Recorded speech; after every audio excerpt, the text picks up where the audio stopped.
Started here this afternoon. I'm really going to turn the microphone over to Hannibal Johnson. He's been introduced and our panel has been introduced as well. So let me put your hands together, please, for Hannibal Johnson.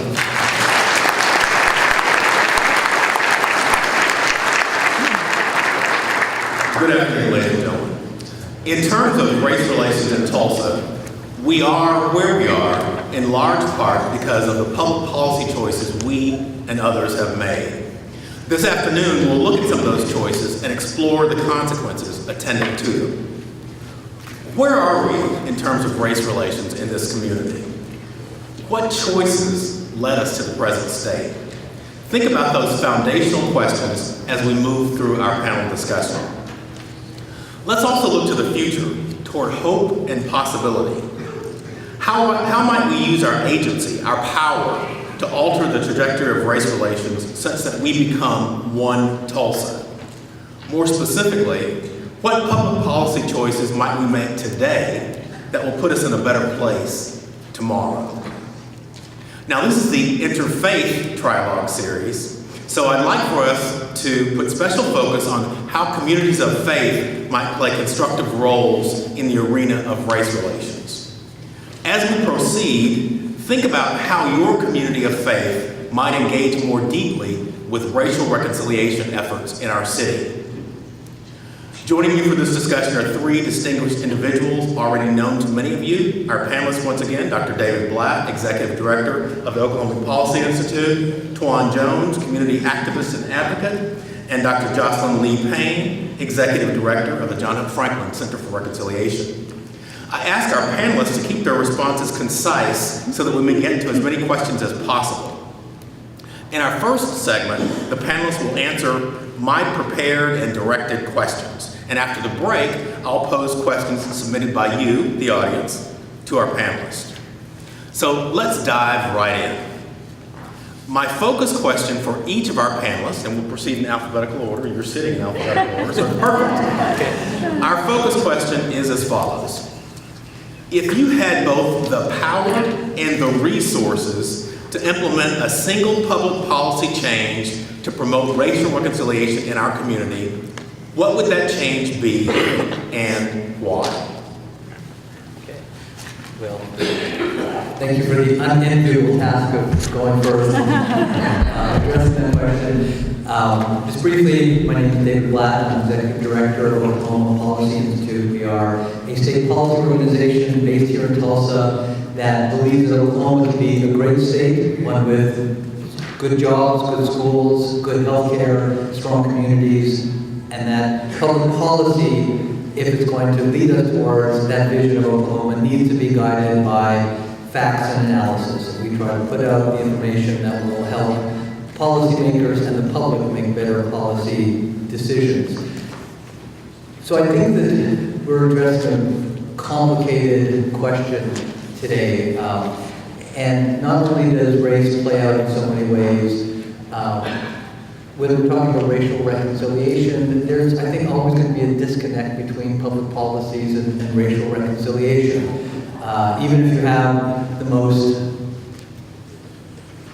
progressive policies that aim to improve the situations of ethnic minorities, and particularly if we're talking about Tulsa historically, of African Americans, racial reconciliation is not necessarily going to follow from that. We're always going to see conflict that may actually be aggravated as you move towards greater integration. I think we've seen that over time. But I think overall, the question, if there was one thing that I could do, I think that we really need to redouble our efforts, specifically targeting poverty. I think in so many ways, if we look at the disparities that exist between racial groups here in Tulsa, across Oklahoma, across the nation, if you look at differences in educational outcomes, in income, in employment, in health, much of that is rooted in poverty, in the spatial dimensions of poverty.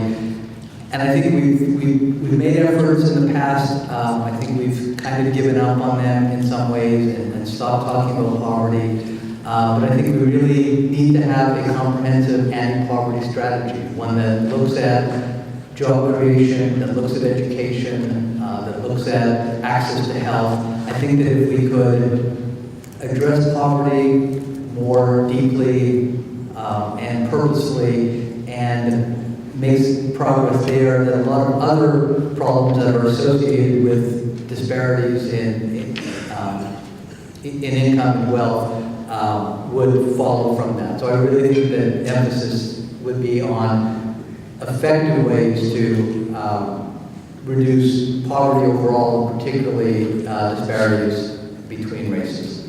Okay. Thank you. They can't see it. Oh, you might stand. Good evening, everyone, and special thanks to OCCJ for the invitation to share with you this evening, and thank you for spending time with us this evening.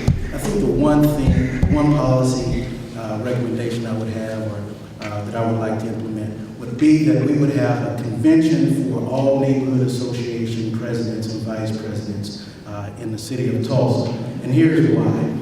Oftentimes, the communities and neighborhood organizations and the people within the neighborhoods that I speak with frequently are frustrated, agitated, and angry because the city does not hear or understand their concerns.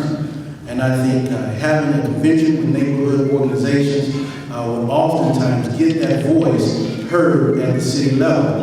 And then from that convention, have them make recommendations on the current policies that we have in place in the city. I think then we will have representation at the city council level, representation in the mayor's office that understand what's being done or what's being said in our communities to not only deal with race relations, but the other issues that challenge us on a daily basis. Great. Thank you. I join David and Twan in thanking you for being here, and thank you OCCJ for having us here for this afternoon. I also recognize the point that was made earlier about the weather. I was part of an event earlier, and we kept decreasing the expectation as it got warmer and warmer. And when I realized that it was 75 degrees in February, I was honestly shocked that it was hard to find a place to park. I'm thinking that my response probably demonstrates that I'm just not quite as bright as David or Twan, because I couldn't come up with one thing. I taught for a long time, so it's kind of like carpenters. You do a carpenter problem, and the solution involves man. So the first thing that I thought about was, we're going to fix schools. But about the time that we were getting schools fixed, as I was trying to think of what this policy would look like, we needed to address other inequities in our communities so that children who were coming into these now fixed schools would be able to perform and have high expectations for what would happen at the end of that. When I then added a clause, because now we're getting a pretty big policy for schools, and now we're going into economic inequalities, and I've broken the rule. It was one policy, it was one solution. So I tried starting there, and I still wound up doing the inequality of income and schools and all the other things, and I broke the rule again. And then I started at, okay, we're going to give everybody a shot at a better life. We're going to have a public policy that basically says you can't have a bad life. Well, I couldn't even start trying to figure out what that was going to look like. And even at that, you still needed some good schools, in my mind, you still needed some good schools, because it's really hard to have a really good life if you don't know anything. That's tough. If you have no money and no way of getting any, that gets kind of tough, because you don't know anything to keep yourself entertained while you're not having any money. And so I actually gave up. I wrote down, after puzzling this question for several weeks, I was surprised that I didn't discern a single answer. The complexity got me every time. That's my answer.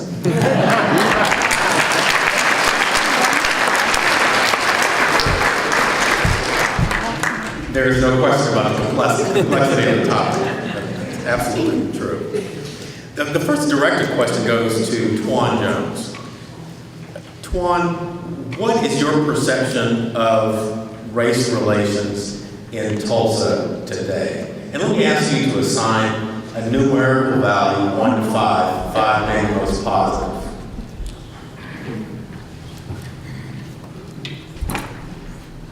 I think they got me up here to ask me all the challenging, tough, controversial questions. But I would say that in our city of Tulsa, we're at 2 and being threatened to go down to a 1. The reason I say that is because although we have many things in place, it looks like we're dealing with the issue and it looks like we, people on the outside will perceive that it's being addressed. When you unfold and peel back what's really going on, it's little to nothing. And so as of that, we still have a us and them attitude, them versus I don't belong. And many of the people that in my communities that I'm around often feel like we're not a part of the city that we purchase merchandise in, our sales tax money goes to. We're not seeing a lot of what we hear about the resources that are available. So I think it's a very firm 2, and it's being threatened to even go down from there. Okay. Anybody else want to comment on that? David? I'll wait for the next. Jocelyn? You want to? Sure. I can document what Twan said.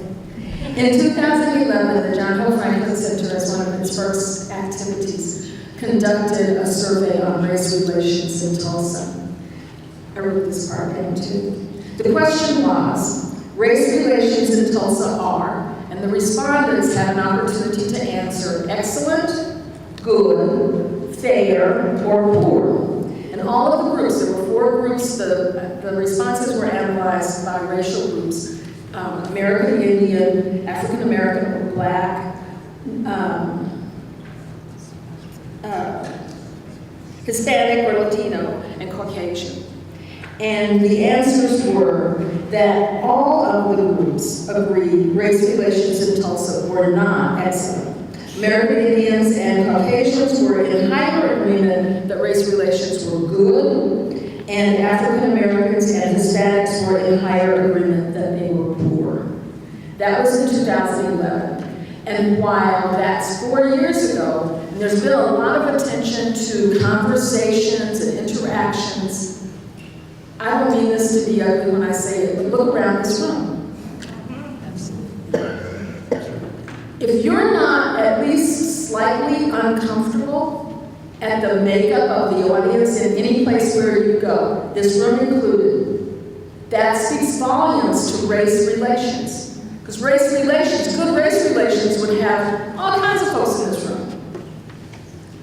Just an observation. Thank you. David, I want to go back to you and talk a little bit with you about poverty, because you focus on poverty in your first answer. Poverty, which affects so many other dimensions of people's social, economic, and political lives, disproportionately impacts the African American community. Please comment on something President Lyndon Baines Johnson said about Black poverty over 50 years ago. And here's what LBJ said, and I quote, "Negro poverty is not white poverty. Many of its causes and many of its cures are the same, but there are differences, deep, corrosive, obstinate differences, radiating painful roots into the community and into the family and the nature of the individual. These differences are not racial differences. They are solely and simply the consequences of ancient brutality, past injustice, and present prejudice." Close quote. Thanks. And that quote, which I had used to conclude comments I made a couple months back when the Dan Allen Center for Social Justice had a forum on segregation in our schools, I came across in a truly extraordinary, powerful argument by the journalist and historian Ta-Nehisi Coates, who writes for the Atlantic magazine and did a piece last year called The Case for Reparations, which I would strongly recommend to anybody with an interest in racial issues in the United States. As you are all here on a warm on a sunny Sunday, that would include most of you. And he ended with that quote, and I think the importance of President Johnson's quote, which came from one of his addresses to Congress in declaring the war on poverty, I think what it gets to is the importance of history. And the fact that we can't just simply put history in the closet and say that that's all behind us, because history remains real and vivid and present in all the textures of our communities and in relation between blacks and whites in particular.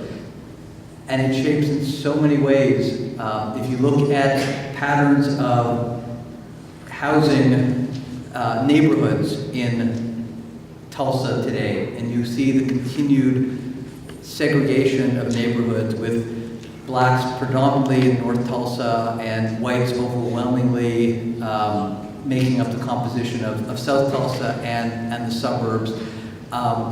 Those weren't simply the result of individual choices. Those had a lot to do with public policies, with government policies, with the mortgage industry, with banking policies over time, which pushed certain people into certain areas and certain people out of certain areas. So I think the importance when President Johnson says that it's not about race per se, it's about the legacy, the weight of, what were the final words that he said?